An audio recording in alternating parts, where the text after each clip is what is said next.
नमस्कार दोस्तों। आज का जो हमारा टॉपिक है वो है मानव रोग के अंदर विषाणु से होने वाले रोग यानी वायरस जनित रोग। दोस्तों, लास्ट क्लास में हमने बैक्टीरिया से जीवाणु से होने वाले रोग पढ़ लिए थे।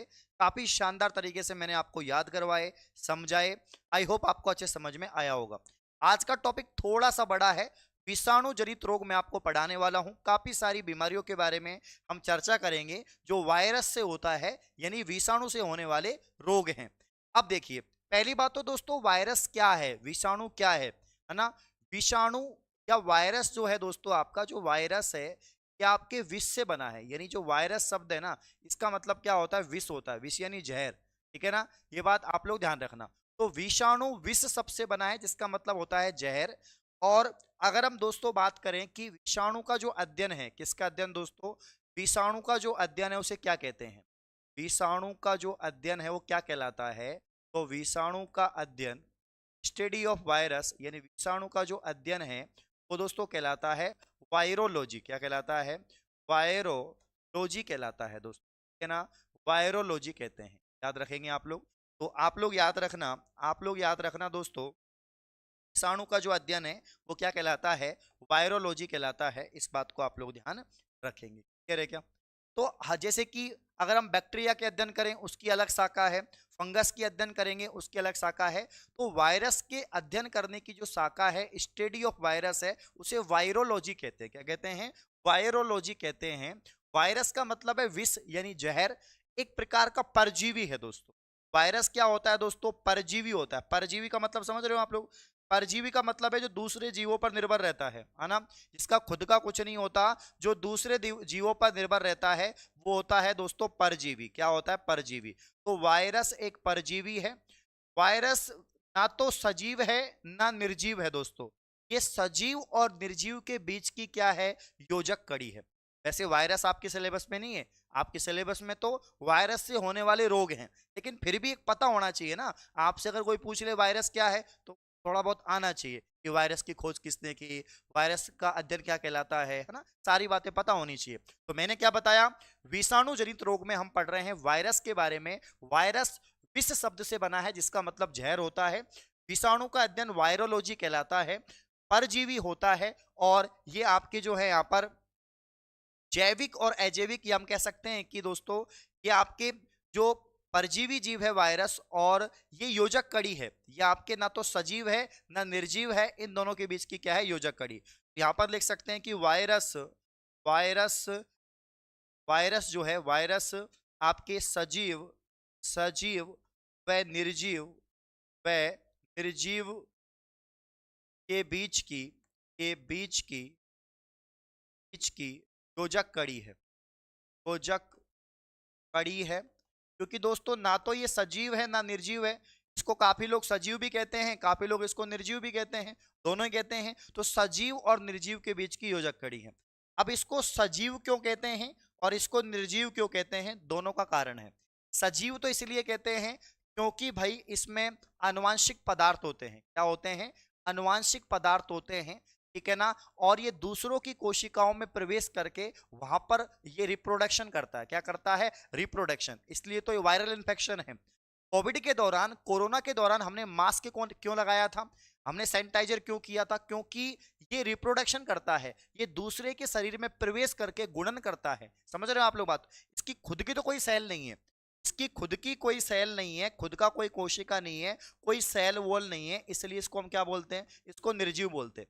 लेकिन भैया इसमें जो है, इसमें डीएनए भी होता है और इसके अंदर दोस्तों आरएनए भी होता है। आरएनए डीएनए दोनों होते हैं इसके अंदर, है ना। काफी वायरस के अंदर डीएनए होता है, काफी वायरस के अंदर आरएनए होता है। यानी आनुवंशिक पदार्थ इसके अंदर पाए जाते हैं, इसीलिए ये आपके सजीव हो सकते हैं, ठीक है। और इसमें रिप्रोडक्शन करने का गुण भी पाया जाता है, दूसरे की कोशिका में प्रवेश करके। खुद की कोई कोशिका नहीं है, लेकिन दूसरे जीव की कोशिका में प्रवेश करके क्या हो जाता है, ये रिप्रोडक्शन करता है, यानी गुणन करता है। समझ रहे हो। इसीलिए वायरस सजीव और निर्जीव के बीच की योजक कड़ी है, इसीलिए इसको कहते हैं। क्लियर है क्या। विषाणु जनित रोग, वायरस, ये इसका मतलब विष है। विषाणु का अध्ययन वायरोलॉजी कहलाता है, एक प्रकार का परजीवी है। सजीव और निर्जीव के बीच की क्या है, योजक कड़ी है। ये आप लोग यहां पर लिख लेना वायरस के बारे में। और कुछ बातें देखो, अगर हम बात करें दोस्तों वायरस की, अगर हम वायरस की या विषाणु की बात करें, इसको किसने खोजा सर्वप्रथम? इसको खोजा था इवानोवस्की ने। किसने? इवानोवस्की के द्वारा इसको खोजा गया था, ठीक है ना। इवानोवस्की के द्वारा इसको खोजा गया था। अच्छा, किसमें इसको खोजा था? तो तंबाकू के अंदर, तंबाकू के अंदर खोजा गया था। तंबाकू का जो पौधा है, तंबाकू का पादप, तंबाकू के पादप के अंदर इसको खोजा गया था। और वहां पर टीएमबी, टोबैको मोजेको वायरस, तंबाकू के अंदर जो वायरस था वो कौन सा था? Tobacco mosaic virus. कौन सा था दोस्तों? टोबैको। तंबाकू के अंदर जो वायरस था वो कौन सा था दोस्तों? Tobacco, tobacco mosaic, mosaic virus, tobacco mosaic virus, ठीक है ना। ये बात आप लोग ध्यान रखेंगे। तो वायरस की जो खोज की गई थी वो तंबाकू के पादप के अंदर की गई थी सबसे पहले। किसके द्वारा दोस्तों? इवानोवस्की के द्वारा। किसके द्वारा? इवानोवस्की के द्वारा। अरे भैया, जो आपके बैक्टीरिया है इसकी खोज तो की थी एंटोनी वॉन लुवेनहोक ने। किसने की? एंटोनी वॉन लुवेनहोक ने। लेकिन वायरस की खोज किसने की? तो इवानोवस्की ने। किसने की? इवानोवस्की ने। दोस्तों, यहाँ पर किसमें की? तंबाकू के पादप में की। किसमें की? तंबाकू के पादप में की। तंबाकू का पादप कौन सा है? टीएमवी है, tobacco mosaic virus. Tobacco mosaic virus, ठीक है ना। टोबैको मोजेको वायरस, क्लियर है क्या? तो सबसे पहले हमने पढ़ा विषाणु जनित रोग हम पढ़ रहे हैं, जिसमें हम समझ रहे हैं विषाणु क्या है। विषाणु एक परजीवी है, ठीक है ना। इसका अध्ययन वायरोलॉजी कहलाता है। और ये सजीव निर्जीव के बीच की योजक कड़ी है। इनमें आनुवंशिक पदार्थ होते हैं, लेकिन इसमें सेल और सेल वॉल नहीं होती। इसीलिए दूसरे जीवों की कोशिका में प्रवेश करके रिप्रोडक्शन करते हैं, प्रजनन करते हैं। इस बात को ध्यान रखना। अब हम बात करते हैं मतलब वायरस से होने वाले रोगों की। इससे होने वाले, वायरस से होने वाले रोग, जो हमारा चैप्टर है। पहला यहां पर जो टॉपिक है वो है आपका, पहला रोग है एड्स रोग। काफी आप चर्चित हैं इससे, काफी जानते हैं आप एड्स के बारे में, बहुत सुनते हैं, बहुत पढ़ा भी होगा। एड्स की बात करते हैं। एड्स दिमाग में आते ही एक चीज आती है कि इसका इलाज संभव नहीं है। क्या दिमाग में आता है? इसका इलाज संभव नहीं है। जैसे कैंसर है, एड्स है, हाँ सरवाइव कर सकता है लेकिन इलाज संभव नहीं। वैसे दोस्तों, एड्स की बात करें, एड्स में क्या होता है, ये कोई ऐसा कोई बीमारी नहीं है जैसे कि बाकी की जो पोलिया हो गया, निमोनिया हो गया, ऐसे नहीं है। एड्स में बीमारी तो है, बट इसमें प्रतिरक्षा डैमेज होती है। यानी हमारे शरीर के अंदर जो रोगों से लड़ने की क्षमता है, जो हमें जीवन, जब तक हम जीते हैं तब तक हमें रोगों से बचाती है, वो है हमारा इम्यून सिस्टम, वो है हमारा प्रतिरक्षा तंत्र। और दोस्तों, इस बीमारी में हमारा जो इम्यून सिस्टम है वो ही खत्म हो जाता है, प्रतिरक्षा तंत्र ही डैमेज हो जाता है।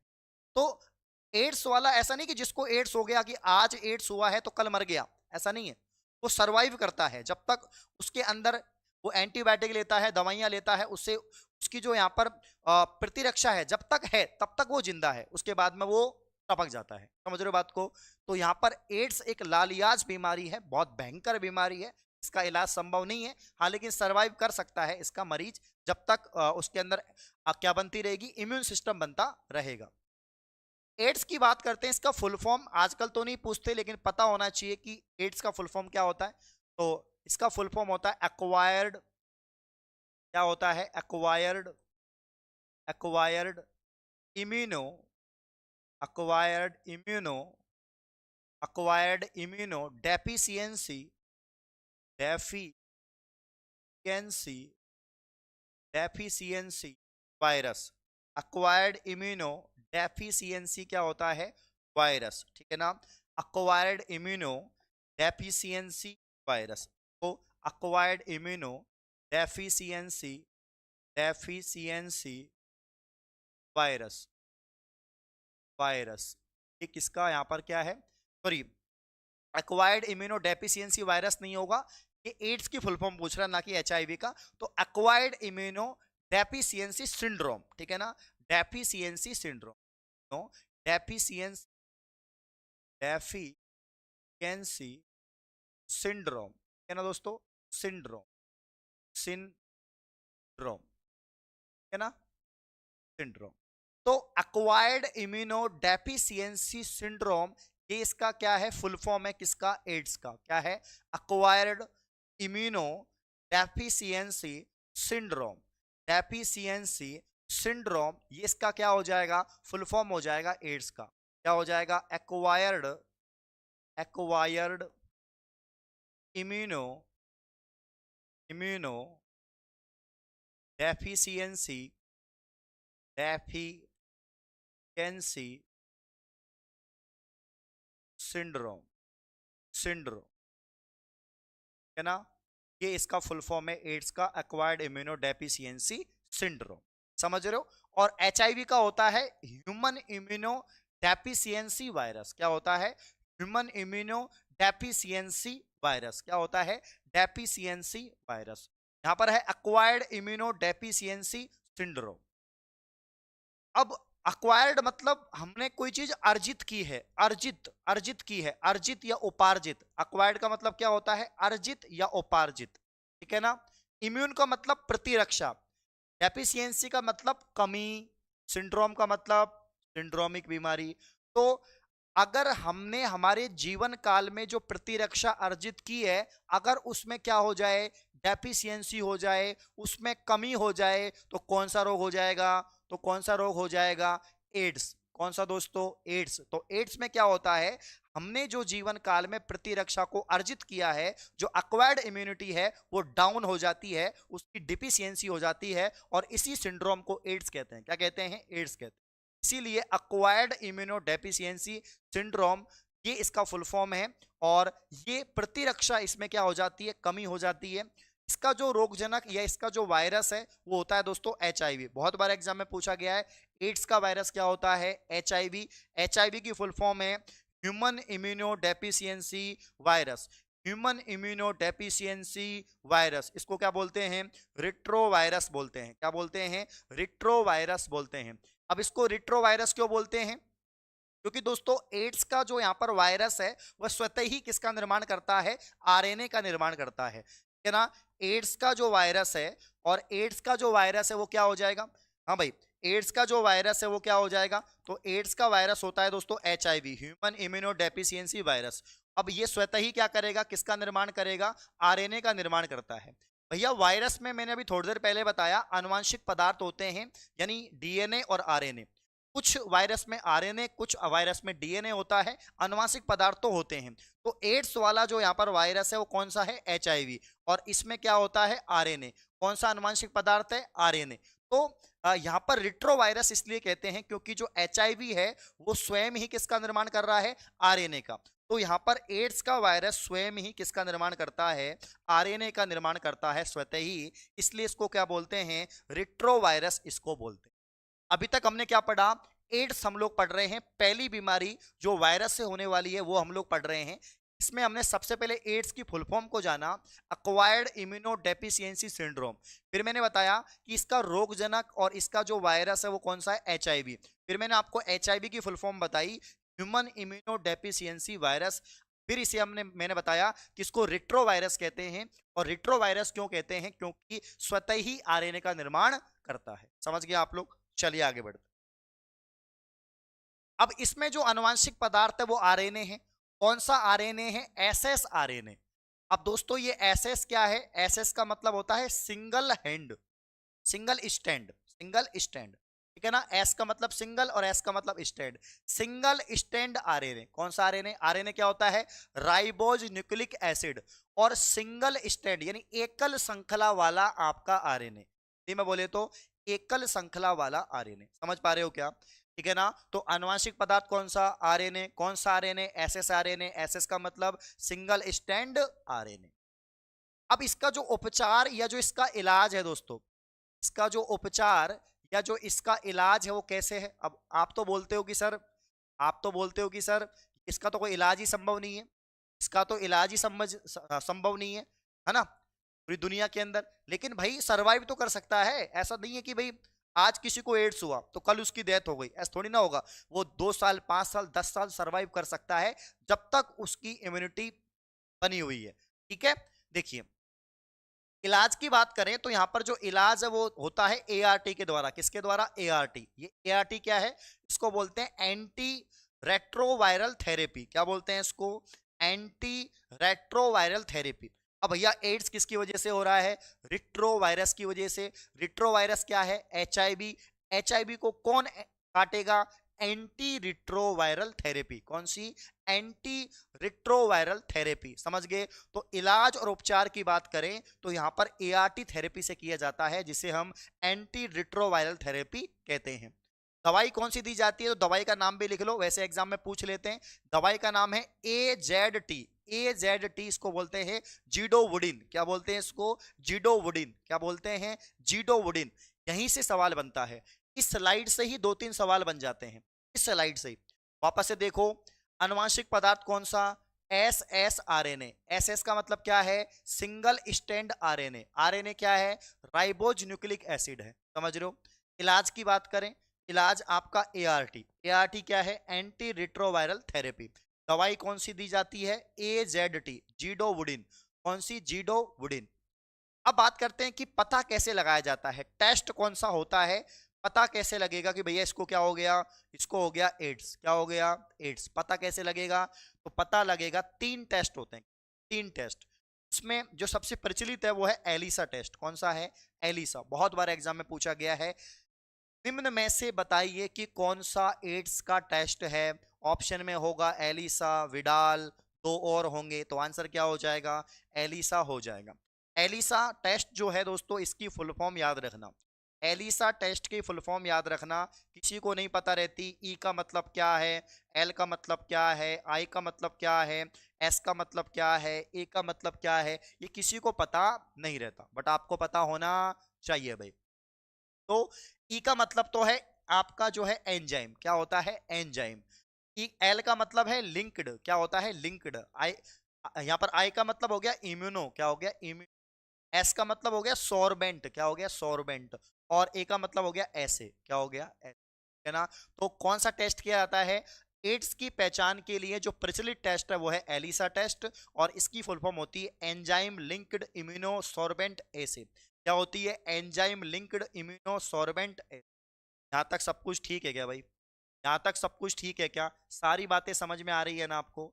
सारी बातें समझ में आ रही है? अच्छा बताओ, हम बात कर रहे हैं एड्स की। किसकी बात कर रहे हैं? एड्स की। एड्स का फुल फॉर्म क्या होता है? Acquired immunodeficiency syndrome. AIDS का रोगजनक कौन सा है? HIV virus. HIV का फुल फॉर्म क्या है? Human immuno deficiency virus. HIV को कौन सा वायरस कहते हैं? रिट्रो वायरस कहते हैं। ठीक है ना?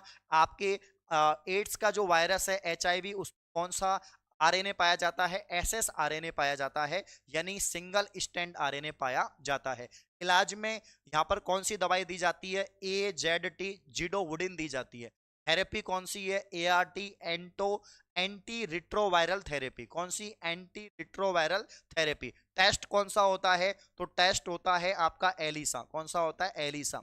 एलिसा की फुल फॉर्म क्या है? एंजाइम लिंक्ड इम्यूनो सॉर्बेंट एसे। ठीक है ना? ये बात आप लोग याद रखेंगे। पहला टेस्ट है एलिसा। दूसरा टेस्ट कौन सा है? दूसरा है दोस्तों आपका यहां पर ये हो जाएगा वेस्टर्न ब्लॉट। क्या हो जाएगा? Western blot. ठीक है। और तीसरा है जो नवीनतम है, प्रचलित है, वो है PCR, पॉलीमरेज चेन रिएक्शन। मैं आपको जेनेटिक्स में पढ़ाऊंगा, जब मैं आपको बायोटेक्नोलॉजी पढ़ाऊंगा, जब मैं आपको बायोटेक्नोलॉजी पढ़ाऊंगा तो मैं आपको और डिटेल से बताऊंगा कि PCR क्या होती है, PCR क्या होता है, ये मैं आपको और डिटेल से पढ़ाऊंगा। अभी इतना ध्यान रखो कि एड्स की तीन यहाँ पर क्या है, जांच करने की तकनीक है, जिसमें पहला एलिसा टेस्ट है, दूसरा आपका वेस्टर्न ब्लॉट है, और तीसरा आपका PCR है। सबसे नवीनतम, ये दोनों पुराने हैं, वेस्टर्न ब्लॉट और इसके अलावा आपका एलिसा पुराना हो चुका है, जो नवीनतम है वो है PCR, इसलिए इसको बोलते हैं मॉडर्न टेस्ट। क्या बोलते हैं? Modern test. PCR की फुल फॉर्म होती है पॉलीमरेज चेन रिएक्शन। क्या होती है? पूछ लेते हैं एग्जाम में। पॉलीमरेज चेन रिएक्शन होती है, ध्यान रखना। ठीक है ना? तो PCR की फुल फॉर्म क्या हो गई? Polymerase chain reaction. Polymerase chain reaction. ठीक है, मॉडर्न टेस्ट। संक्रमण कैसे फैलता है? कैसे फैलता है भाई संक्रमण? एड्स का संक्रमण कैसे फैलता है? ये बच्चों को पता है, बचपन से याद करवाते आ रहे हैं हमें शिक्षक हमारे कि भैया एड्स कैसे फैलेगा। तो भाई इन सब चीजों से बचना है जिससे कि एड्स ना फैले, जैसे कि असुरक्षित यौन संबंध, STD, यानी आपके सेक्सुअल ट्रांसमिटेड डिजीज। तो आपको बचना है ऐसे लोगों से जिनको STD है, यानी आपके सेक्सुअल ट्रांसमिटेड डिजीज है। असुरक्षित यौन संबंध आपको नहीं बनाने हैं। माँ से बच्चे में होने की संभावना रहती है। अगर कोई संक्रमित माँ है तो स्वस्थ बच्चे को भी हो सकता है। संक्रमित रक्त जो है आपके और सुई के द्वारा भी हो सकता है कि ऐसी कोई निडिल या सुई जिसका उपयोग संक्रमित ने किया है, अगर स्वस्थ भी करेगा तो वो भी क्या हो जाएगा, संक्रमित हो जाएगा। तो ये मुख्यतः 3 लक्षण हैं। असुरक्षित यौन संबंध, जिससे संक्रमण फैलता है, मां से बच्चे में फैल जाता है, और संक्रमित रक्त या सुई के उपयोग करने से भी एड्स का जो यहाँ पर ये संक्रमण है ये फैल जाता है। इसीलिए तो ये कौन सा वायरस है, ये आपका इन्फेक्शन, मतलब कह सकते हैं कि वायरल इन्फेक्शन होता है, तो हम बोल सकते हैं। ठीक है, देखिए अब दोस्तों ये सारी बातें हमने पढ़ ली कि संक्रमण कैसे फैलता है, टेस्ट कौन सा होता है, दवाई कौन सी है, और आपका ये फुल फॉर्म वगैरह क्या है, वायरस कौन सा है, सारी बातें हमने पढ़ ली है। अब आपको ध्यान देना है कि एड्स का वायरस सर्वप्रथम कहाँ देखा, है ना, कहाँ देखा। ठीक है, एड्स का वायरस सर्वप्रथम आपने कहाँ देखा, सर्वप्रथम कहाँ पर मिला, उसका रोगी सर्वप्रथम कहाँ पर मिला, भारत में कहाँ पर मिला, और राजस्थान में कहाँ पर मिला, ये सारी बातें आपको यहाँ पर ध्यान रखनी। देखो भाई, बात करें एड्स का वायरस सर्वप्रथम कहां पर देखा, कहां पर मिला, तो वो मिला दोस्तों आपके अफ्रीका में। कहां पर दोस्तों, अफ्रीका के अंदर। कहां पर, अफ्रीका के अंदर।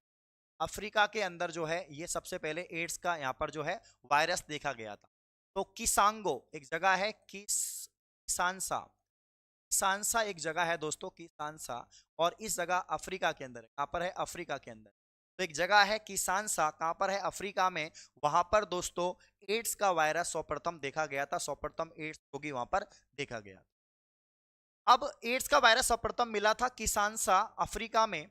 सर्वप्रथम रोगी मिला दोस्तों Los Angeles, Los Angeles, Angeles, Los Angeles, आपके यूएसए के अंदर। कहां पर, यूएसए के अंदर, है ना। भारत में दोस्तों सबसे पहले जो रोगी मिला वो मिला दोस्तों चेन्नई में। कहां पर मिला, चेन्नई में मिला। कहां पर मिला, चेन्नई में मिला। और भारत, राजस्थान की बात करें तो राजस्थान में कहां पर मिला दोस्तों, पुष्कर में। कहां पर मिला, राजस्थान, पुष्कर अजमेर के अंदर। पुष्कर अजमेर के अंदर राजस्थान में मिलता है, इस बात को ध्यान रखना। क्लियर है क्या बात। तो एड्स का वायरस सर्वप्रथम कहां पर पहचाना गया, कहां पर मिला, तो किसानसा अफ्रीका के अंदर, है ना। सर्वप्रथम रोगी कहां पर मिला, लॉस एंजिल्स यूएसए के अंदर।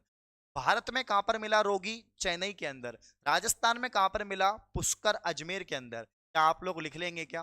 तो अगर आपसे पूछा जाए सर्वप्रथम एड्स की पहचान कहां पर की गई थी, सर्वप्रथम एड्स का प्रमाण कहां पर मिला, तो वो मिला किसानसा अफ्रीका में। आपसे पूछे प्रथम रोगी कहां पर मिला, लॉस एंजिल्स यूएसए के अंदर। भारत में कहां पर मिला रोगी, चेन्नई में। और राजस्थान में कहां पर मिला, पुष्कर अजमेर में। कहां पर दोस्तों, पुष्कर अजमेर में। ये बात आप लोग ध्यान रखना और इसको छाप लेना, इसको दोस्तों छाप लेना। चलो आगे बढ़ते हैं। एड्स रोग के अंदर शरीर में T4 लिम्फोसाइट की संख्या में कमी हो जाती है। ये तो मैंने बताया था आपको, जब मैंने आपको ब्लड पढ़ाया था, जब मैंने आपको ब्लड पढ़ाया था, और जब मैं आपको क्या पढ़ा रहा था, डब्ल्यूबीसी, डब्ल्यूबीसी पढ़ा रहा था। क्योंकि डब्ल्यूबीसी का काम क्या होता है, प्रतिरक्षा का निर्माण करना होता है। तो उसमें हमने लिम्फोसाइट पढ़ी थी। तो लिम्फोसाइट में हमने टी लिम्फोसाइट पढ़ी, T4 लिम्फोसाइट। और T4 लिम्फोसाइट की कमी से ही प्रतिरक्षा में कमी आ जाती है। तो यहाँ पर प्रतिरक्षा नष्ट हो जाती है, मर जाती है, कमी आ जाती है। क्यों आ जाती है कमी, क्योंकि एड्स रोग के अंदर शरीर में जो T4 लिम्फोसाइट है, जो T4 लिम्फोसाइट है उसकी संख्या में क्या आ जाती है, कमी आ जाती है। और T4 लिम्फोसाइट की संख्या में कमी आने की वजह से, कमी आने की वजह से क्या हो जाता है दोस्तों, तो T4 लिम्फोसाइट की संख्या में कमी आने की वजह से यहाँ पर जो है प्रतिरक्षा कमजोर हो जाती है, प्रतिरक्षा में कमी आ जाती है। ध्यान रखना।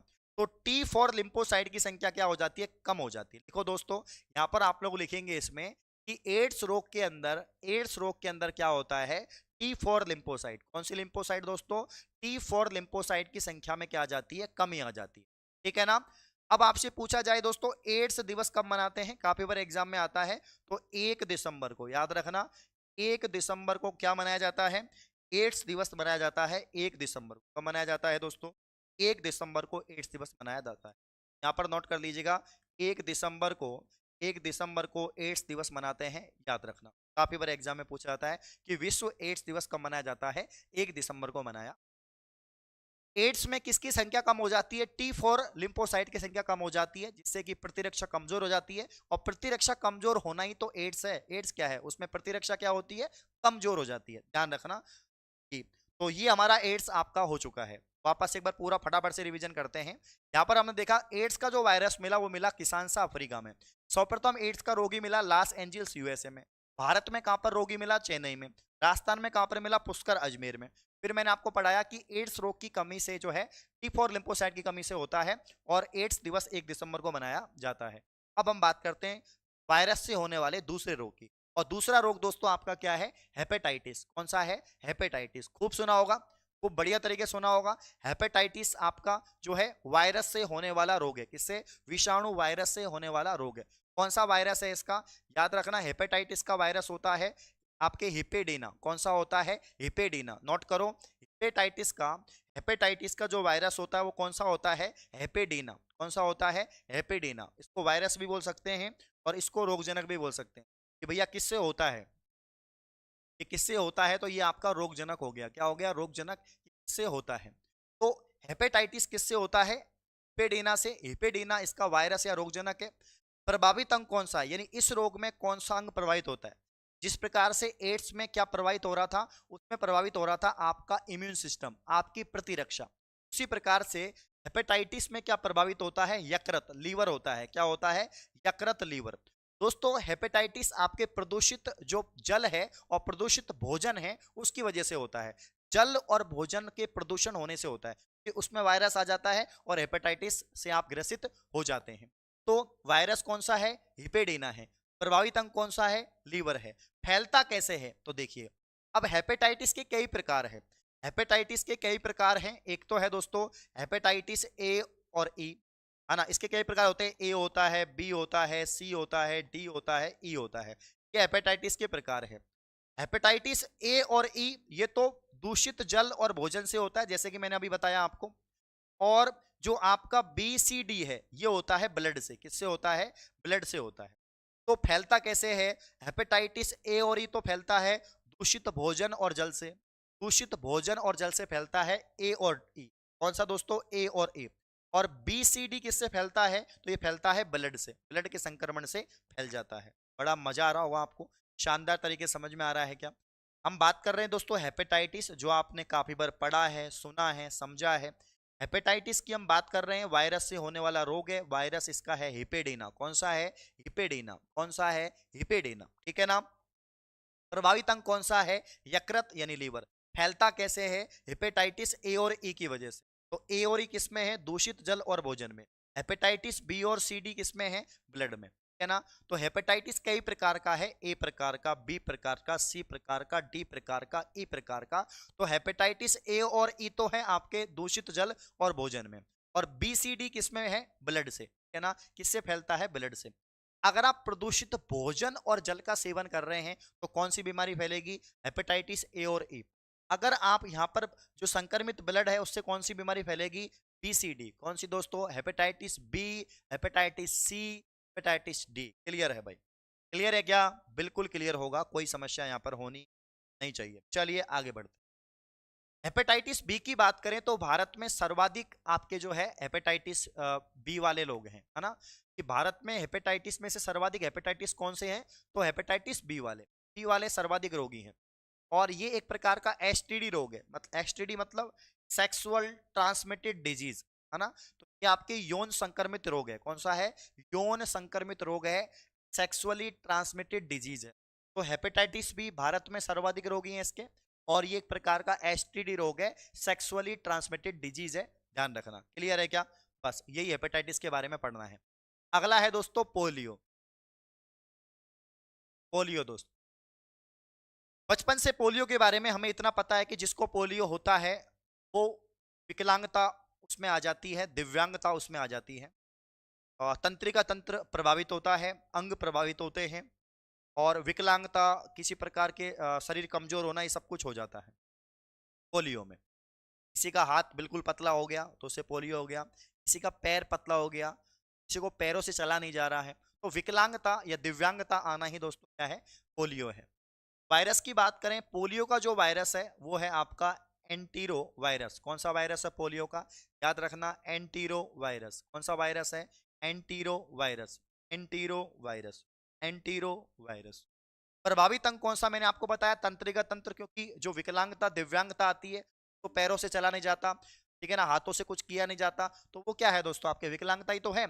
तंत्रिका तंत्र नर्वस सिस्टम आपका क्या हो जाता है, डैमेज हो जाता है, और जो आपकी स्पाइनल कॉर्ड है, जो मेरुरज्जु है, उसमें भी प्रॉब्लम आ जाती है। तो प्रभावित अंग एक तो आपका तंत्रिका तंत्र और एक आपका मेरुरज्जु। फैलता कैसे है दोस्तों, तो दूषित जल से और भोजन से फैलता है।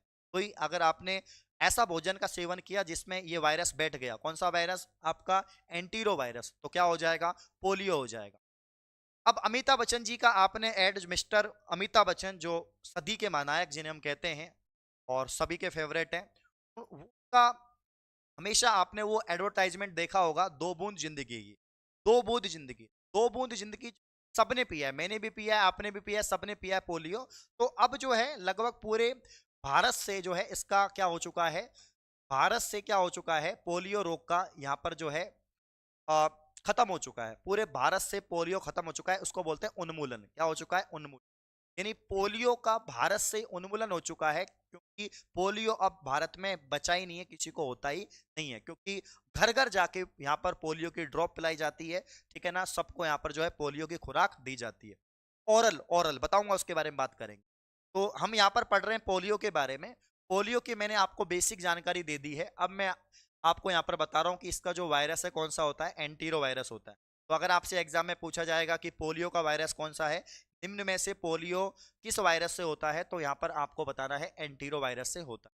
प्रभावित अंग कौन से हैं, तो प्रभावित अंग में आपको बताना है तंत्रिका तंत्र, नर्वस सिस्टम और आपका मेरुरज्जु यानी स्पाइनल कॉर्ड। मेरुरज्जु मतलब रीढ़ की हड्डी होती है। क्या होती है, रीढ़ की हड्डी। फैलता कैसे है, तो प्रदूषित जल और भोजन से के माध्यम से फैलता है। देखो, अब जो दोस्तों पोलियो का जो टीका है, इसकी खोज सर्वप्रथम किसने की, तो जॉन साल्क ने, जॉन साल्क के द्वारा इसकी खोज की गई थी। ये इंजेक्शन खोजा गया था, आईपीवी, है ना। पोलियो का टीका किसने खोजा, जॉन साल्क। नोट कर लो, पोलियो का टीका किसने खोजा, जॉन साल्क। पोलियो का टीका किसने खोजा, जॉन साल्क। पोलियो का टीका किसने खोजा, जॉन साल्क। पोलियो का टीका किसने खोजा, जॉन साल्क। पोलियो का टीका किसने खोजा, जॉन साल्क। यहाँ पर जो है पोलियो का टीका खोजा था जॉन साल्क ने। किसने दोस्तों, जॉन साल्क ने। जॉन साल्क ने पोलियो का टीका यहाँ पर खोजा, यहाँ पर लिख लो, जॉन साल्क, ठीक है ना। हाँ, तो इंजेक्शन खोजा आईपीवी। और साबिन ने क्या खोजा, साबिन ने पीने की दवा जिसको ओपीवी बोलते हैं। क्या बोलते हैं, ओपीवी। एक तो वो जो आप वो जो ड्रॉप डालते हैं ना, वो ओपीवी है। पीने की दवा होती है ओपीवी, और इंजेक्शन लगता है वो कौन सा होता है, वो होता है आपका आईपीवी, है ना। देखिए, एक तो होता है आईएम, एक तो होता है आईवी इंटरवेन, और एक होता है आईएम इंटरमस्कुलर, है ना। ये जो इंजेक्शन लगते हैं दो ही प्रकार से लगते हैं, तो आईवी एक आईएम। आईवी क्या होता है, इंटरवेन जो आपके नसों में लगता है, और आईएम जो आपके मस्कुलर यानी आपके मसल्स में लगता है। समझ रहे हो, इंटरवेन और इंटर मस्कुलर, दो प्रकार के। तो जो जॉन साल्क ने टीका खोजा था, जो वैक्सीन खोजा था जॉन साल्क ने, वो तो खोजा था आपका यहाँ पर आईपीवी, है ना। और जो साबिन ने खोजा वो पीने की दवा ओपीवी, ओरल वाली। आईपीवी का मतलब है इनएक्टिवेटेड पोलियो वैक्सीन, यानी इसको बोलते हैं मृत वायरस। क्या बोलते हैं इसको, मृत वायरस है IPv, activated polio vaccine. OPV का मतलब होता है ओरल पोलियो वैक्सीन, यानी जीवित। तो भाई ऐसा वैक्सीन, ऐसा वायरस जो क्या हो, मृत हो, उसको तो क्या बोलते हैं, आईपीवी, इनएक्टिवेटेड पोलियो वैक्सीन। और जो जीवित हो उसको बोलते हैं ओरल पोलियो वैक्सीन। क्या बोलते हैं, ओरल पोलियो वैक्सीन। यानी मतलब जो जीवित वायरस से हो वो बनी हो वो तो बोलते हैं ओरल पोलियो वैक्सीन। जो मृत वायरस से बनी हो उसको क्या बोलते हैं, इनएक्टिवेटेड पोलियो वैक्सीन। तो यहाँ पर जो टीका खोजा था जॉन साल्क ने, आपसे पूछा जाएगा दोस्तों पोलियो का टीका किसने खोजा, जॉन साल्क ने। किसने खोजा, जॉन साल्क ने, ठीक है ना। और इसे बोलते हैं आईपीवी। क्या बोलते हैं दोस्तों, आईपीवी। और साबिन ने कौन सा टीका खोजा, तो पीने की दवा। कौन सी दोस्तों, पीने का दवा, इसको बोलते हैं ओपीवी। ओपीवी यानी ओरल पोलियो वैक्सीन, दो बूंद जिंदगी की। और आईपीवी मतलब इनएक्टिवेटेड पोलियो वैक्सीन। ध्यान रखना आप लोग, समझ गए आप लोग बात को। अगला जो रोग है वो है रेबीज। डेंजर है भाई, आजकल से बहुत ज्यादा हो गए हैं ना। डॉग जो है आजकल बड़ा ट्रेंड चला हुआ है, हर घर में पालते हैं। और ठीक है भाई, जो यहाँ पर डॉग लवर है वो भी हैं, बहुत सारे यहाँ पर जंतुओं को पालते हैं, कोई कैट को पालता है, कोई। लेकिन कुछ यहाँ पर डेंजर भी होते हैं जिनसे दिक्कत हो जाती है। तो रेबीज, इसको हाइड्रोफोबिया कहते हैं, इसको जल भीति कहते हैं, जल से भय। अब जिस व्यक्ति को रेबीज है, जिस व्यक्ति को क्या है, रेबीज है, रेबीज किसके काटने से, पालतू पशु कुत्ते और पालतू जंतु कुत्ते और बिल्ली के काटने से होता है, स्पेशली कुत्ते के काटने से। बंदर भी हो सकता है उसमें, बंदर कुत्ता बिल्ली स्पेशली होता है। रेबीज की अगर हम बात करें तो किसी को कुत्ते ने काट लिया, बिल्ली ने या बंदर ने काट लिया तो उसको रेबीज हो गया। अब जिसको रेबीज होगा ना, उसको पानी से क्या लगेगा, डर लगेगा। मतलब पानी से क्या लगेगा उसको, पानी से डर लगेगा। मेरे मामा जी हैं, तो मेरे मामा जी हैं, उनको कुत्ते ने काट लिया था काफी समय पहले। तो वो आज भी कांच का जो गिलास होता है ना, जो कांच का बना हुआ होता है, उसमें पानी नहीं पीते, कि उनको थोड़ा अजीब लगता है, पानी से डर लगता है। तो वो स्टील का गिलास या जो दूसरा कोई लोटा वोटा से पानी पीते हैं, वो गिलास से पानी नहीं पीते। ठीक है। तो जिसको रेबीज हो जाता है उसको किससे डर लगता है, उसको पानी से डर लगता है। फोबिया मतलब क्या होता है, फोबिया मतलब होता है दोस्तों डर। क्या होता है, फोबिया मतलब होता है डर। और हाइड्रो मतलब होता है पानी। क्या होता है, हाइड्रो मतलब होता है पानी। तो पानी से डर लगना क्या होता है, हाइड्रोफोबिया। तो जिस व्यक्ति को रेबीज हुआ है उसको हाइड्रोफोबिया अपने आप हो जाएगा, क्योंकि उसको पानी से क्या लगने लगेगा, डर।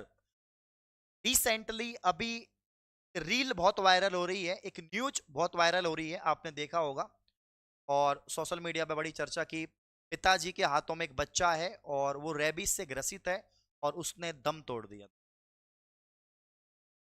देखा होगा आपने, आप मुझे कमेंट करना पर्सनल चैट में या ग्रुप चैट में, बताना कि सर हमने ये बहुत न्यूज आई है अखबार में कि एक पिताजी के हाथों में उसका बच्चा है, तकरीबन 12-13 साल 14 साल का बच्चा है, उस आ रहा है दम तोड़, है ना।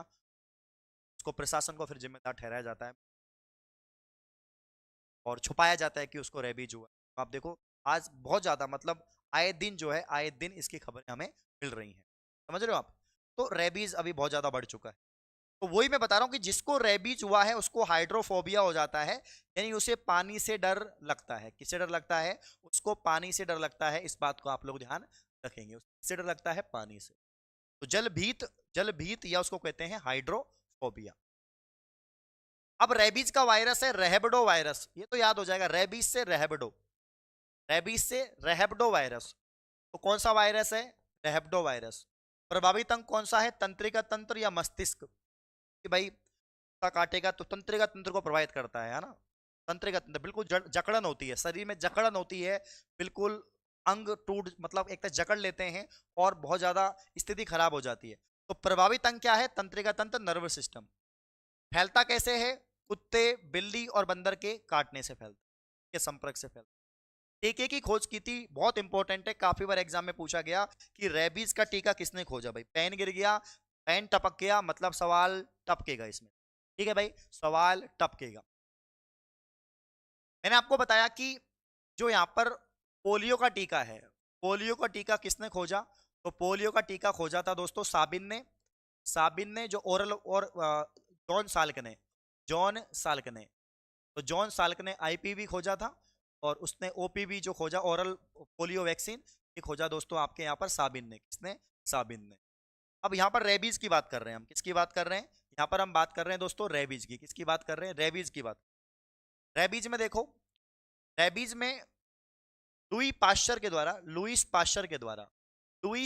के द्वारा रेबीज टीके की खोज की गई। बहुत बार एग्जाम में पूछा गया, आपको याद भी होगा, मैक्सिमम स्टूडेंट को याद भी होगा कि रेबीज का जो टीका है वो किसने खोजा, लुईस पाश्चर ने। किसने खोजा, लुईस पाश्चर ने। तो टीके की खोज की लुई पाश्चर ने। पाश्चुरीकरण की खोज करता है और ये यहाँ पर इसके टेम्परेचर है और ये इतने समय तक यहाँ पर जो है ये वायरस रहता है। ठीक है।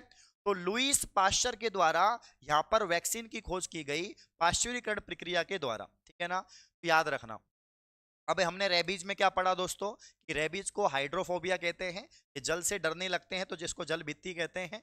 वायरस कौन सा है दोस्तों, वायरस हो जाएगा आपका रहबडो वायरस। प्रभावित अंग कौन सा है? तो आपका तंत्रिका तंत्र और मस्तिष्क है। फैलता कैसे है दोस्तों? तो कुत्ते, बिल्ली, बंदर के संपर्क से, इनके काटने से फैलता है। टीके की खोज करता है लुईस पाश्चर। कौन है दोस्तों? यहाँ पर रेबीज का टीका खोजा था लुईस पाश्चर ने। क्लियर है क्या? बात करते हैं नेक्स्ट यहाँ पर डिजीज की, और वो है मम्पस। मम्पस को गलसुआ कहते हैं, गलसुआ। बहुत बार होता है लाइफ में, हर इंसान को एक दो बार तो होता ही है। मुझे भी हुआ था बचपन, बचपन तो नहीं मतलब मैं जब समथिंग 10वीं 12वीं क्लास में था तब हुआ था। इतना भयंकर हुआ दोस्तों कि ये दोनों गाल होते हैं ना, यहाँ कानों के नीचे, दो गाल है अपने, ये गाल है और ये कानों के नीचे वाला हिस्सा पूरा सूज जाता, ये इतना मोटा मुंह हो जाता है ना। अभी तो मेरा मोटा है, और मोटा हो जाता तो अलग ही, अरविंद सर की जगह कोई बप्पी लहरी बन जाए, ठीक है ना। तो मतलब जो है अपना क्या हो जाता है, मुंडा बोलते हो, मुंह बोलते हो, मुंह क्या हो जाता है, मोटा हो जाता है, ठीक है ना। तो यहाँ कानों के नीचे वाला भाग पूरा सूज जाता है, सूजन आ जाता है, उसको बोलते हैं गल, क्या बोलते हैं, गलसुआ। और उसी को बोलते हैं मम्पस। क्या बोलते हैं? ये एक वायरस से होने वाला है, तो गलसुआ भी वायरस से होने वाला है। पैरामिक्सो वायरस, कौन सा वायरस होता है गलसुआ में? Paramyxo virus. प्रभावित अंग कौन सा होता है? तो यहाँ पर पैरोटिड लार ग्रंथि में सूजन हो जाता है, यानी आपके कान के आसपास का जो क्षेत्र है इसमें क्या हो जाता है, सोइलिंग आ जाती है। तो गलसुआ आप समझ गए, सबके होते हैं जनरली, आप जानते हैं गलसुआ के बारे में। बस इतना ध्यान रखना, गलसुआ मम्पस कहते हैं, और ये आपके वायरस से होने वाला रोग है। कौन सा वायरस है? Paramyxo virus. कौन सा है? पैरामिक्सो वायरस है। प्रभावित अंग कौन सा है? पैराटिड लाल ग्रंथि में, है ना, पैराटिड लाल ग्रंथि में सूजन आ जाता है, इस बात को ध्यान, ठीक है क्या? क्लियर है?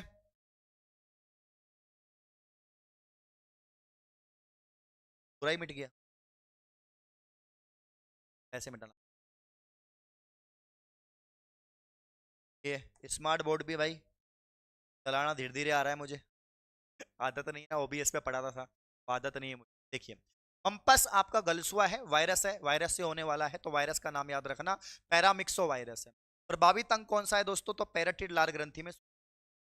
नेक्स्ट आगे बढ़ते हैं, मिजल्स या खसरा। खसरा दोस्तों क्या होता है? खसरे के लक्षण क्या है? जैसे गलसुए के लक्षण मैंने बताया कि कानों के नीचे यहाँ पर सूजन आ जाती है, तो गलसुए में हम क्या करते हैं, जो हमारे दादाजी या जो, जिनकी उंगलियां ऐसे मिल जाती हैं, जिनकी ये चिटली उंगली और ये पहली वाली उंगली ऐसे मिल जाए, मेरी तो नहीं मिल रही है, जिनकी मिल जाए उससे कुछ ऐसे चकवाते हैं, चकवाना बोलते हैं, ठीक हो जाता है। ऐसे हमारे राजस्थान में परंपराएं चलती रहती हैं। मिजल्स या खसरा की बात करें, इसका जो वायरस है वो क्या होता है? खसरा। खसरा मतलब शरीर में ऐसे दाने दाने से हो गए, पूरे शरीर में लाल लाल लाल लाल दाने हो गए, चकते पड़ गए, वो मतलब खसरा निकलना है ना। वायरस कौन सा है? मोर विलाई पैरामिक्सो, है ना, मोर विलाई पैरामिक्सो। प्रभावित अंग कौन सा है? संपूर्ण शरीर, पूरे शरीर पे दाने दाने हो जाते हैं, है ना। टीका कौन सा लगता है? टीका लगता है एमएमआर का। कौन सा? एमएमआर। अब एमएमआर में कौन कौन सी बीमारी? एक तो मम्पस है यानी गलसुआ, मिजल्स है यानी खसरा, और रूबेला है, ये तीन बीमारी है। इन तीन बीमारियों का एक टीका है, जैसे कि मैंने आपको बैक्टीरिया में पढ़ाया था डीपीटी, बैक्टीरिया से होने वाले रोगों में मैंने आपको पढ़ाया था डीपीटी, और डीपीटी में मैंने आपको बताया कि डी का मतलब डिप्थीरिया, पी का मतलब परट्यूटिस, परट्यूसिस यानी काली खांसी, टी का मतलब टिटनेस, का मतलब टिटनेस। समझ गए आप लोग बात को? समझ गए क्या दोस्तों?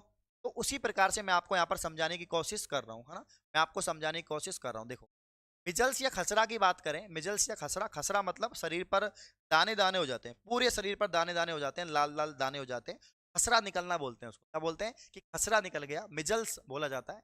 ये वायरस से होने वाला रोग है। किससे होने वाला है दोस्तों? वायरस से होने वाला रोग है। अब इसका वायरस कौन सा है? Paramyxo virus. कौन सा वायरस है? पैरामिक्सो वायरस है, इसको बोलते हैं मोरविलाई। क्या बोलते हैं? मोरविलाई। प्रभावित अंग कौन सा है? संपूर्ण शरीर है। और टीका कौन सा लगता है? तो टीका लगता है दोस्तों एमएमआर का। कौन सा लगता है? एमएमआर का टीका लगता है, इस बात को आप लोग ध्यान रखेंगे। कौन सा टीका लगता है? एमएमआर का टीका लगता है। एमएम का मतलब, एम का मतलब मम्पस, एम का मतलब मिजल्स, और यहाँ पर आर का मतलब रूबेला, ठीक है। तो ये ध्यान रखना आप लोग। Next, bird flu. Bird flu, swine flu, ये तो पढ़ा ही होगा आपने। बर्ड फ्लू, स्वाइन फ्लू, ये तो पढ़ा ही होगा। अब बर्ड में जो फ्लू हो जाए वो बर्ड फ्लू, इंसान में हो जाए तो स्वाइन फ्लू, है ना भाई। तो वायरस कौन सा? बर्ड फ्लू का वायरस तो है H5N1, ये बहुत पूछा जाता है भाई, बहुत बार एग्जाम में आता है। बर्ड फ्लू का वायरस क्या है? तो H5N1, H5N1। स्वाइन फ्लू का होता है H1N1, ये दोनों को याद रखना आप, बड़ा कंफ्यूज होते हैं बच्चे इसमें। अगर आपसे पूछे बर्ड फ्लू का वायरस क्या है? बर्ड फ्लू का वायरस क्या है? तो बर्ड फ्लू का वायरस होता है H5N1। H5N1 क्या होता है? H5N1 होता है, ठीक है ना। H5 क्या होता है? N1 होता है। तो H5N1 तो हो गया आपका बर्ड फ्लू का। अगर स्वाइन फ्लू की बात हो, किसकी बात हो? स्वाइन फ्लू की बात हो, जो बहुत हुआ था भाई स्वाइन फ्लू, मास्क लगाए थे, तो H1N1। कौन सा दोस्तों? H1N1। तो H5N1 वायरस तो है बर्ड फ्लू का, बर्डों में फैलता है, पक्षियों में। और जो आपका स्वाइन फ्लू है वो H1N1 है, जो ह्यूमंस में फैला था। समझ रहे हो आप लोग बात को? तो नोट करिएगा, नोट करिएगा दोस्तों। 7वें नंबर का जो रोग है वो है बर्ड फ्लू। जहां पर फ्लू लग जाए, जैसे बर्ड फ्लू, स्वाइन फ्लू, है ना, जहां फ्लू लग जाए समझ लो वो वायरस से होने वाला रोग है। जहां पर फ्लू की बात हो, जहां पर फ्लू की बात हो, समझ लो किससे होने वाला रोग है? वो आपका वायरस से होने वाला है, वो आपका वायरस जनित रोग। ये पहचान है, ये पहचान है कि वो वायरस जनित है या नहीं है। कि काफी सवाल तो यही आते हैं कि निम्न में से वायरस से होने वाला रोग कौन सा है? 3 बैक्टीरिया का दे देंगे, 1 वायरस का दे देंगे। ऑप्शन में अगर बर्ड फ्लू है तो आंसर टिक कर दें, ठीक है। तो H5N1 वायरस होगा इसका। प्रभावित अंग आंख और फेफड़े होते हैं। कौन कौन सा अंग प्रभावित होता है? ठीक है ना। तो बर्ड फ्लू मतलब बर्ड के माध्यम से जो फ्लू फैलता है वो बर्ड फ्लू है। और आंख और फेफड़े इसमें प्रभावित होते हैं। फैलता है पक्षी, मुर्गे और मुर्गियों में। पक्षी और मुर्गे और मुर्गियों में फैलता है। Swine flu, swine flu virus है आपका H1N1, मैंने आपको बताया। इसमें भी प्रभावित अंग होता है आंख और फेफड़े, आंख और फेफड़े होते हैं। फैलता कैसे है? तो स्वरों के माध्यम से फैलता है। दवाई कौन सी है? तो टेमीफ्लू, नोट कर लो, टेमीफ्लू इसकी दवाई। कौन सी दवाई है दोस्तों? टेमीफ्लू इसकी दवाई। तो मैंने एक बात आपको बताई, जहां पर भी फ्लू लग जाए, चाहे बर्ड फ्लू हो चाहे स्वाइन फ्लू हो, तो आंसर क्या होगा? आंसर क्या होगा? आपके वायरस से होने वाले रोग हैं। बर्ड फ्लू का वायरस क्या है? H5 और N1। और इसका वायरस क्या है स्वाइन फ्लू का? H1N1। स्वाइन फ्लू का याद रख लो, बर्ड फ्लू का अपने आप याद हो जाएगा। स्वाइन फ्लू का H1N1 है, दोनों 1 1। HB1 NB1 दोनों 1 1। HB1 NB1, उसको बस 5 कर दो, उसको बस 5 कर दो तो आंसर हो जाएगा बर्ड फ्लू। ये बर्ड फ्लू है, स्वाइन फ्लू है, क्या है क्या? चलो, तो ऐसे ऐसे याद करो, मतलब इनको याद करना ही बहुत बड़ी बात है भाई। बायोलॉजी याद ही करनी है और समझनी है। समझ लो जो मैं समझा रहा हूं, कैसे कनेक्ट करोगे चीजों को। अगर आपने समझ लिया, रटने की आवश्यकता नहीं पड़ेगी। तो रटो मत, समझो यार, समझो, ठीक है। स्वाइन फ्लू की अगर हम बात करें, स्वाइन फ्लू वायरस है H1N1। प्रभावित अंग है आंख और फेफड़े और फैलता है सुअर के माध्यम से। दवाई है टेमीफ्लू। दवाई याद रखना, कौन सी फ्लू? टेमीफ्लू दवाई दी जाती है। स्वाइन फ्लू रिसेंटली आया था, वो ज्यादा पुराना थोड़ा ना, कोरोना से पहले स्वाइन फ्लू आया था, क्या जानते हो आप लोग? हर्पीज, हर्पीज आपके त्वचा संबंधी रोग है, आप लोग जानते हैं। और ये इसका वायरस भी हर्पीज वायरस होता है ना। त्वचा संबंधी रोग है, त्वचा पे ही दिक्कत होती है, स्किन पे। हर्पीज रोग है त्वचा संबंधी, प्रभावित अंग त्वचा है। और हर्पीज वायरस इसका। जुकाम, इसको बोलते हैं सामान्य जुकाम, कॉमन कोल्ड, सामान्य कॉमन कोल्ड। इसका वायरस होता है कॉमन कोल्ड का राइनो वायरस। अब देखो, सामान्य जुकाम सबको लगता है कि जुकाम एलर्जी है, सिट्रीजन लो, है ना। सही बात है भाई, सिट्रीजन ले लो, धूल मिट्टी से हो जाता है, ठंड से हो जाता है। लेकिन जुकाम जो है वो वायरस से होने वाला रोग है, इसको कॉमन कोल्ड, सामान्य जुकाम कहते हैं। कौन सा वायरस है? राइनो वायरस है। बार बार छींक आती है, सर्दी लगती है, बार बार छींक आती है, नाकों में जलन होती है, इसके लक्षण है।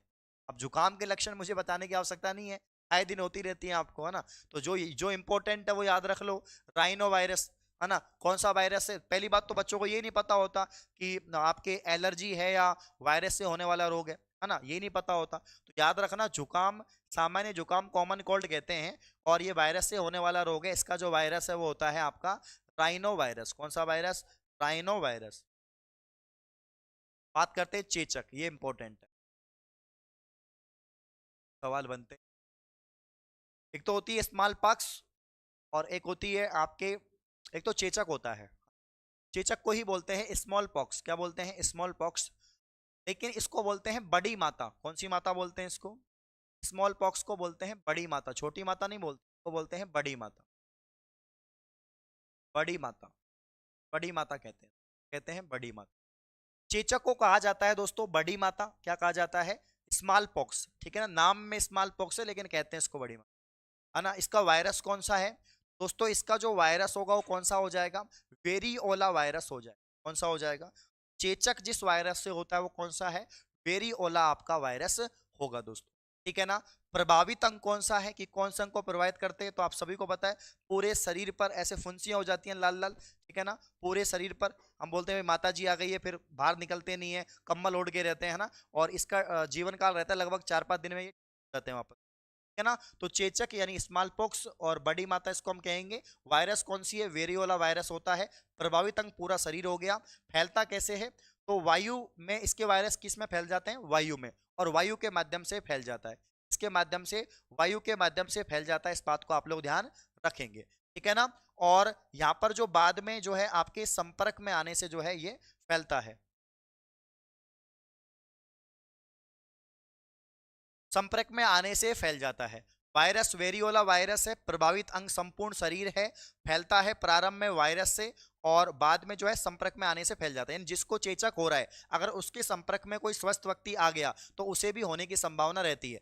जिसको चेचक हुआ है वो अलग से बैठ जाता है, वो अलग से बैठ जाता है, इस बात को ध्यान रखना। जब तक वो ठीक ना हो, वो किसी के संपर्क में नहीं आता है और उसके द्वारा जो वस्तु यूज की जा रही है उसको कोई और यूज नहीं करता है। क्लियर है क्या, यहां तक सब कुछ क्लियर है। तो चेचक स्मॉल पॉक्स यहाँ पर बड़ी मात्रा कहते हैं, वायरस वेरियोला होता है, प्रभावित अंग आपका संपूर्ण शरीर हो जाता है। अब चेचक का जो टीका सबसे पहले खोजा था वो किसने खोजा था, एडवर्ड जेनर के द्वारा चेचक के टीके की खोज की गई थी, है ना। जो चेचक का टीका खोजा था वो खोजा था एडवर्ड जेनर ने। किसने, एडवर्ड जेनर ने। प्रतिरक्षा विज्ञान का जनक, प्रतिरक्षा विज्ञान का क्या बोलते हैं, जनक बोलते हैं, इस बात को आप लोग ध्यान रखेंगे।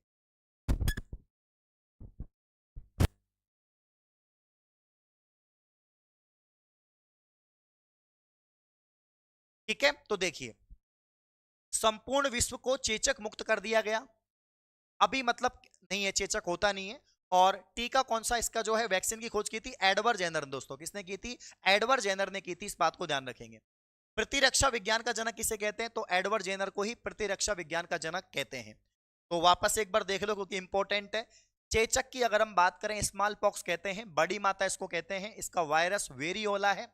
प्रभावित अंग संपूर्ण शरीर पर दाने दाने हो जाते हैं, फुंसियां हो जाती हैं। फैलता है प्रारंभ में वायु के संपर्क में और बाद में जो जिसको हुआ है उसके संपर्क में आने से ये फैल जाता है, इस बात को आप लोग ध्यान रखना। ठीक है ना, बाकी तो सब लोग जानते हैं, ऐसा कुछ इसमें विशेष बात नहीं है। और बस ये ध्यान रखना, चेचक का जो टीका खोजा था सर्वप्रथम, वो खोजा था एडवर्ड जेनर ने, ये बहुत पूछा जाता है। और अभी चेचक मुक्त हो चुका है भारत, इस बात को ध्यान रखना। सर्वप्रथम चेचक व काउपॉक्स का टीका बना था। चेचक का टीका सर्वप्रथम जेम्स फिप्स बालक में लगा था। ये भी ध्यान रखना कि चेचक का टीका सबसे पहले किस में लगा, दोस्तों चेचक का जो टीका लगा था वो जेम्स फिप्स बालक में लगा था। और टीकाकरण शब्द का प्रयोग सर्वप्रथम लुई पाश्चर ने किया। अगर आपसे पूछा जाए कि टीकाकरण का सबसे पहले उपयोग किसने किया, तो लुईस पाश्चर ने, जिसने रेबीज का टीका खोजा। लेकिन यहाँ पर टीकाकरण का जनक किसे माना जाता है, सबसे पहले जो टीकाकरण की बात करते हैं तो एडवर्ड जेनर की बात होती है। तो चेचक का टीका किसने खोजा, एडवर्ड जेनर ने। किसने खोजा, एडवर्ड जेनर ने खोजा था, ध्यान रखना। तो ये यहाँ पर फैक्ट है आपके। सर्वप्रथम चेचक व काउपॉक्स का टीका बना। चेचक का टीका सर्वप्रथम जेम्स फिप्स बालक में लगा। टीकाकरण शब्द का प्रयोग सर्वप्रथम लुईस पाश्चर ने, किसने किया, लुईस पाश्चर ने किया। टीकाकरण शब्द लैटिन भाषा के वाका शब्द से बना है, मतलब वैक्सीन होता है ना, वैक्सीन, तो वैक्सीन वाका शब्द से बना है। वैका, वैका शब्द से बना है, जिसका अर्थ होता है गाय। क्या होता है, गाय होता है। टीकाकरण किस शब्द से बना है, लेटिन भाषा के शब्द से। वैक्सीन, वैक्सीन जो है लेटिन भाषा के शब्द से बना है। और वाका का मतलब होता है यहाँ पर गाय। क्या हो जाता है, गाय हो जाता है दोस्तों, ध्यान रखना। नेक्स्ट बात करते हैं चिकन पॉक्स की। हमने पढ़ा चेचक, स्मॉल पॉक्स, ये चिकन पॉक्स है। चिकन पॉक्स मतलब इसको बोलते हैं हम लोग, क्या बोलते हैं, छोटी माता। वो तो थी बड़ी माता और ये होती है छोटी माता। चेचक का तो दोस्तों उन्मूलन हो चुका है, बड़ी माता का, चेचक का उन्मूलन हो चुका है, यानी स्मॉल पॉक्स का तो उन्मूलन हो चुका है। लेकिन जो यहाँ पर चिकन पॉक्स है वो अभी भी है, चिकन पॉक्स अभी भी होता है ना। तो चिकन पॉक्स का वायरस भी क्या है, वेरियोला है। प्रभावित अंग कौन सा है, संपूर्ण शरीर पे वही फुंसियां वगैरह हो जाती हैं। फैलता वही वायु और संपर्क में आने से है। सेम यहाँ पर सब कुछ रहेगा। ठीक है ना, तो ये ध्यान रखना, ये ध्यान रखना। चेचक को तो बोलते हैं बड़ी माता यानी स्मॉल पॉक्स। और यहाँ पर जो आपके इसको बोला जाता है चिकन पॉक्स मतलब छोटी माता, इसको वायरस वेरियोला ही है, वेरिसेला ही है। प्रभावित अंग संपूर्ण शरीर है, वही फुंसियां हो जाती हैं और फैलता है वायु और संपर्क में आने से। ठीक है, बात करते हैं दोस्तों डेंगू की। डेंगू काफी महत्वपूर्ण है, काफी अभी भी बहुत लोगों को होता है डेंगू चिकनगुनिया, ये काफी महत्वपूर्ण है। बात करते हैं दोस्तों डेंगू रोग की। डेंगू रोग जो है इसमें प्लेटलेट्स की संख्या कम हो जाती है ना। ये मैंने जब आपको ब्लड पढ़ा रहा था तो ब्लड में मैंने आपको पढ़ाया बिम्बाणु, यानी मैंने सॉरी आपने को पढ़ाया थ्रोम्बोसाइट, थ्रोम्बोसाइट यानी प्लेटलेट्स मैंने पढ़ाया। तो मैंने कहा था कि जो आपके डेंगू रोग है इसमें किसकी संख्या कम हो जाती है, प्लेटलेट्स की संख्या कम हो जाती है। अब काफी समय तक बुखार रहेगा, ठंड लगेगी आपको, है ना, ये लक्षण है इसके, बहुत ज्यादा ठंड लगेगी, बुखार होगा, ये लक्षण है, बात आप लोग ध्यान रखेंगे। तो डेंगू रोग की बात करें, रीढ़ की हड्डी का बुखार, क्या बोलते हैं इसको, रीढ़ की हड्डी में बुखार नहीं होता लेकिन रीढ़ की हड्डी का बुखार कहते हैं। कि जब जिसको डेंगू होता है ना उसके जॉइंट यानी घुटने, ऐसे हाथ पैर ये बहुत दर्द करेंगे, इसलिए इसको बोलते हैं रीढ़ की हड्डी का बुखार, क्योंकि चला नहीं जाता, बहुत ज्यादा थकावट आ जाती है, पैर जॉइंट जकड़ जाते हैं, है ना। तो जिसको डेंगू हुआ है उसको पता है, बाकी आप पढ़ते ही हैं डेंगू के बारे में। मुख्यतः ये है कि इसमें प्लेटलेट्स की संख्या क्या हो जाती है, कम हो जाती है। रीढ़ की हड्डी का इसको बुखार कहते हैं। वायरस कौन सा है, अरबो वायरस, अरबो वायरस या फ्लेबी, अरबो वायरस या फ्लेबी।